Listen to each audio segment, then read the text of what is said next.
Good morning. My name is Jeff and welcome to the Tropical Garden Guy channel.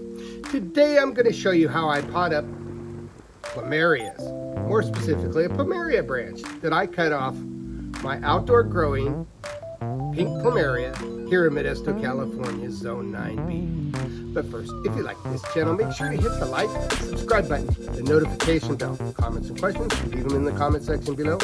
I do my best to get back to everybody's comments and questions. So let's take a look. First off, you got to have a Plumeria branch. And I cut this Plumeria branch off my Plumeria, as I said. And then what you got to do is you got to callus them over. You want to make sure that you have a real clean cut. And then what I do is I dust a little bit of rooting hormone on it. And then I place it in a ball of long-stranded moss that's slightly damped. I wrap it up, and then I put it in a warm location.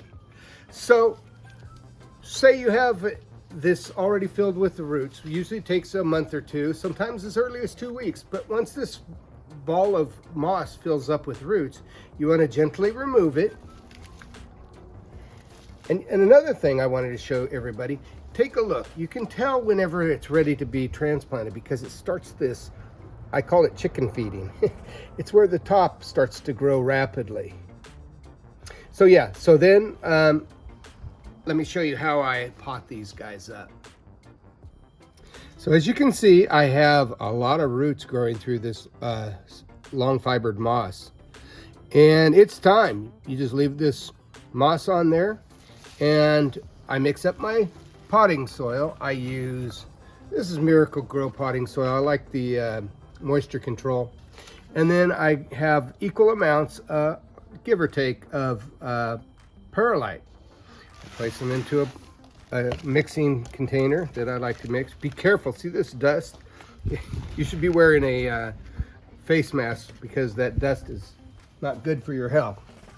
So I add a little water, just a little bit. You don't want it to be sopping wet. And you mix it up.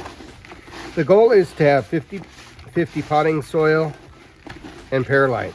You can actually have a little bit more perlite. You can have 2/3 perlite and 1/3 potting soil.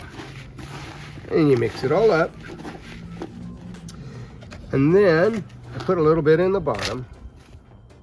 You can see it's damp, but it's not too damp. I'm going to tear this plastic off.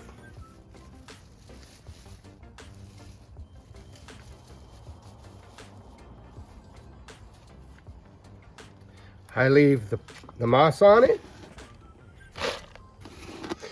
Don't have to add any extra fertilizer. The goal is for the roots to go from the moss into the potting soil. Now this is a short-term solution. For long-term growing plumerias in containers, I like to use a mixture of peat moss and sand and perlite. That lasts a lot longer. This you can leave for about a year or so. And you want to water this in. And then I usually stake this up, or I tie it. I put it somewhere where I can tie it up so that it doesn't move. Because you don't want it to move, otherwise it'll break the delicate roots. So there we have it. Potted up in Northern California, Plumeria.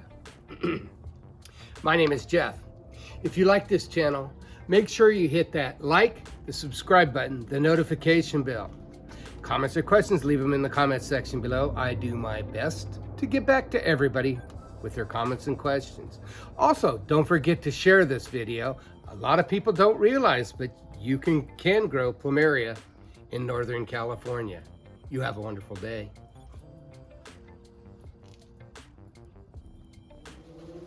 So today I wanted to start a new, I don't know what we'll call it, just a new segment of my videos. A lot of you have been asking, whenever you start your videos, the intro, You're usually around these beautiful trees and plants that just are so gorgeous, but you never talk about them. Well, today I want to explain a few of these plants that I have growing here. For example, this beautiful big leafed fig is in fact related to a fig. It's called a Ficus gamaropsis. And it actually will produce figs, believe it or not, but not in the United States and not in California, because it's required to have a certain type of wasp to pollinate it, and we don't have it here. Also behind, I have this beautiful palm. It's called the Dipsis baronii. I've had this for about 20 years, and it's got a beautiful, like bamboo looking cane on it, trunk. It's clustering palm. And right here we have the Hawaiian tea plant. This has been in the ground for about 15 years as well. It's kind of hard to get started because they do get root rot. So you want to plant them close to other plants, intermingled around the roots, so that it limits the amount of root rot when we get our cool winters. And close to the house if possible.